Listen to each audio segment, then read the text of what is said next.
UPTD Taman Budaya Provinsi Kalimantan Selatan kembali menggelar lomba tari anak tingkat sekolah dasar sederajat. Kegiatan dalam rangkaian Ragam Pesona Budaya Banjar tahun 2021 yang digelar secara virtual ini sebagai bentuk upaya dalam menambah jumlah perbendaharaan gerak tari anak yang dimiliki Provinsi Kalimantan Selatan.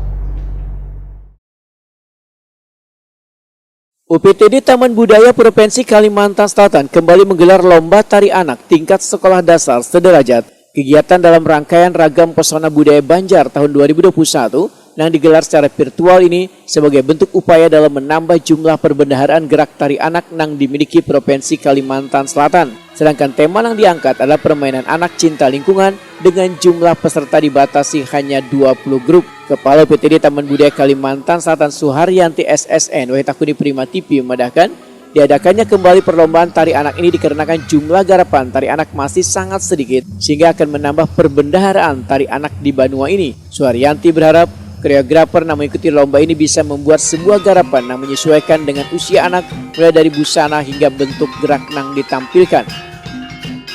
Cipta tari ini atau koreografer ini benar-benar penciptaan tari anak itu sesuai dengan usianya anak. Jangan sampai ada salah-salah kaprah lah dalam arti dari bentuk busananya, dengan bentuk geraknya, nanti kan juga terbebani anak. Intinya seperti itu. Dan kita mengambil materi atau tema yang permainan atau secara lingkungan, kehidupan lingkungan di sekitar. Pesertanya Bu? Pesertanya dari mereka mewakili sekolah desa nanti. Ya kita tetap dengan ada di Kasel boleh? Ada di Kasel. Tapi nanti kan kita membatasi ada 20 peserta. Kita usahakan mewakili Kasel, mewakili kabupaten, terus sisanya mungkin jangan di Banjarmasin. Karena kita juga sifatnya virtual, kita agak mudah mereka mengirim dari kabupaten ke Taman Budaya. Oh, jadi dalam bentuk CD boleh dikirim Bu? Iya, dalam bentuk CD.